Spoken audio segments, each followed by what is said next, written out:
Bonjour à toutes et à tous, j'espère que vous allez bien. On se retrouve pour le brief du jeudi 27 février, il est 8h33. Aujourd'hui, on va parler donc des news économiques, du ratio long and short, du funding, open interest, des liquidations. On regardera ce que font les whales en finissant par l'analyse technique de Bitcoin. Mais avant ça, on va regarder donc ce qui s'est passé hier. Donc hier, je vous avais dit, je me suis trompé complètement en fait. Donc je vous avais dit que potentiellement on était sur un bottom, mais en fait on avait encore des liquidités. On a eu énormément de longues tout au long de la journée.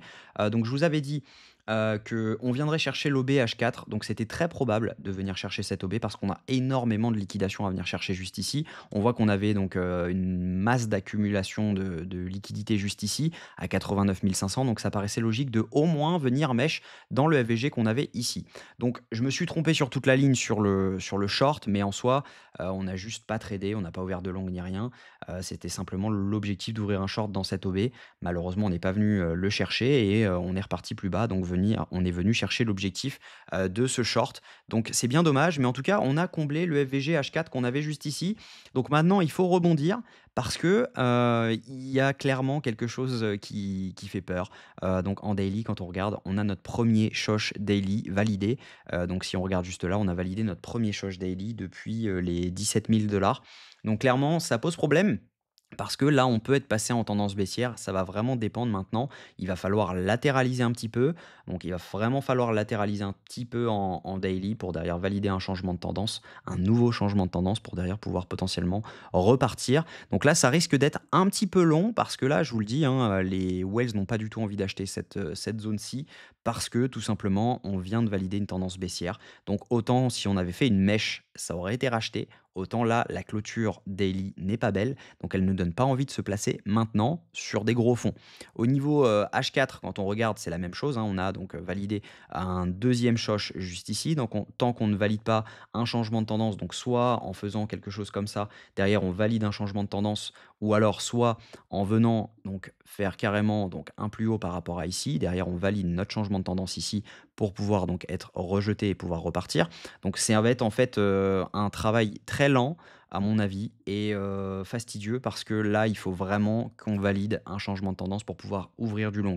Donc, on a un OBH4 juste ici, autour donc des 88 000 dollars. Donc, potentiellement, il y a une entrée short à tenter. Par contre, je ne vais pas la tenter parce que cette zone-ci, normalement, elle doit être prise. Il y a énormément de liquidités à venir chercher. Donc, potentiellement, si on revient chercher l'OBH4 juste ici, il y aurait un short à tenter, au moins en scalp. Ensuite, on verra en fonction des datas le moment venu. Si on se trace donc un OB juste là, on voit que ça coïncide pas mal avec les 0,5% entre les 0,5 et les 0,618. Donc ça pourrait coïncider là-dessus pour front-run la zone ETE et derrière pouvoir repartir à la baisse. Donc pour l'instant, ce que je vais faire, c'est tout simplement regarder le marché et si jamais je vois une opportunité en H1, en H4, en M15 même, on pourrait potentiellement long. En tout cas, ici, ce n'est pas un vrai shosh pour l'instant. On a juste validé un shosh intermédiaire là-dessus. Donc ce qu'il faudrait, c'est tout simplement baisser un tout petit peu, repartir à la hausse et derrière, là, on validerait un vrai choche. Donc pour l'instant, le vrai choche se valide si jamais on dépasse les 89 500 dollars.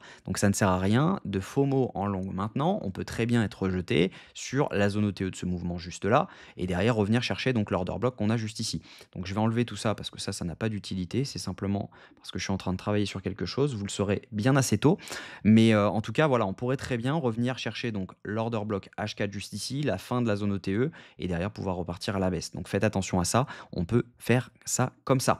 On va regarder donc au niveau des datas si jamais ça coïncide avec un potentiel dump, mais vous allez voir que potentiellement on a un bottom au niveau des datas.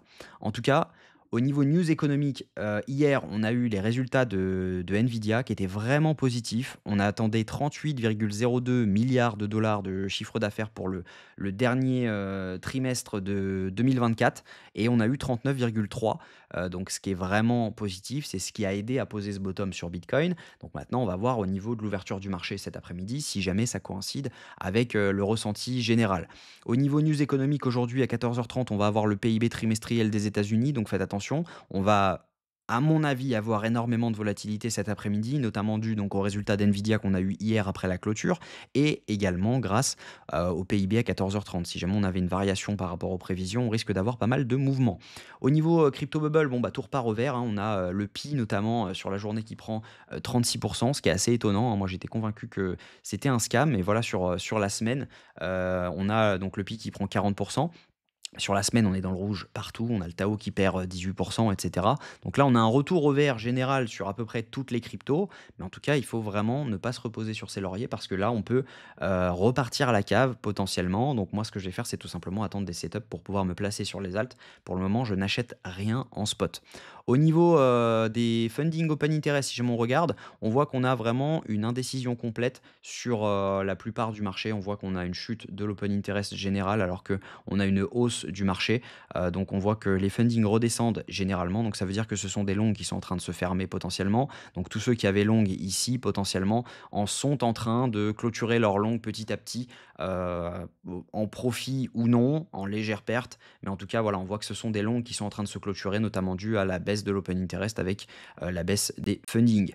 Si on regarde les liquidations, donc ce qu'on a, c'est qu'on a des liquidations à la hausse actuellement. Donc c'est ce que je vous disais, autour des 89 500 à 89 900 dollars. Donc on voit qu'on a un cluster à venir chercher ici, c'est notamment dû aux equal high qu'on a juste là. Si jamais on se met sur 3 jours, bon bah les liquidations, on n'en a plus du tout à la baisse, c'est vraiment tout à la hausse. Et ça, c'est vraiment bon pour nous, parce que si jamais on venait à chercher donc rien que les liquidations ici avec une belle clôture, on validerait notre changement de tendance et potentiellement on pourrait repartir chercher les liquidations ensuite autour des 96 000 dollars. Parce qu'il y en a encore, on a encore énormément de shorts à venir chercher. Donc si jamais on regarde ensuite ce que font les wells, c'est ce que je vous disais, hein, elles sont pas du tout en train d'acheter cette zone-ci, parce que pour elles, on a validé ce changement de tendance. Les wells sont actuellement dans l'indécision la plus totale, voire en train de vendre, parce qu'on voit quand même que le delta, il est quand même négatif. Les micro-wells, elles achètent gentiment, mais vraiment, on est dans une indécision totale. C'est plutôt les retails qui, eux, rachètent ce mouvement et qui croient au bottom. Donc, faites attention à ça, parce que quand les wells sont dans l'indécision, souvent, on peut avoir simplement un mouvement haussier où on monte tranquillement à la hausse et on descend d'un seul coup pour liquider tout le monde. Donc, faites attention à ça. Donc, au niveau technique, moi, ce que je ferais, c'est vraiment, je ferai attention, je n'irai pas FOMO. Potentiellement, il y a des scalps à tenter. Je les collerai directement sur le Discord si jamais il y en a et que je vois des setups intéressants. En tout cas, il n'y a pas de setup actuellement en H1. On a validé notre choche intermédiaire, mais on n'a pas validé un vrai choche. Ce qu'il va falloir, donc, c'est latéraliser un petit peu, donc revenir là-dedans. Derrière, on est rejeté par l'order block, derrière on repart, etc. Et là, on valide notre changement de tendance. Et potentiellement, ensuite, on rentre sur un OB, sur la zone OTE, sur un FVG, etc. Et derrière, on peut repartir. Mais tant qu'on n'a pas ce genre de structure, je ne vous invite pas à FOMO et à ouvrir des longues en max size dessus. Parce que clairement, c'est du déjun complet. Donc voilà, j'espère que cette vidéo vous a plu. Rejoignez le Discord si jamais ce n'est pas encore fait. Je colle tout ce que je fais. Bon, bah là, les 2 derniers jours, il n'y avait pas grand-chose à prendre. Je vous avais donné le plan hier. J'ai sorti donc l'ordre ensuite, mais voilà, le plan était de venir chercher donc les 84 000 dollars, comme je vous le disais, juste ici. Donc voilà, j'espère que cette vidéo vous a plu. Si c'est le cas, je vous invite à vous abonner. Faites surtout attention à vous. Le marché est dangereux en ce moment, même si on a un rebond potentiel au niveau data, au niveau technique, on n'est pas encore sur un rebond potentiel. Je vous souhaite une très bonne journée. On se retrouve demain à la même heure. Prenez soin de vous.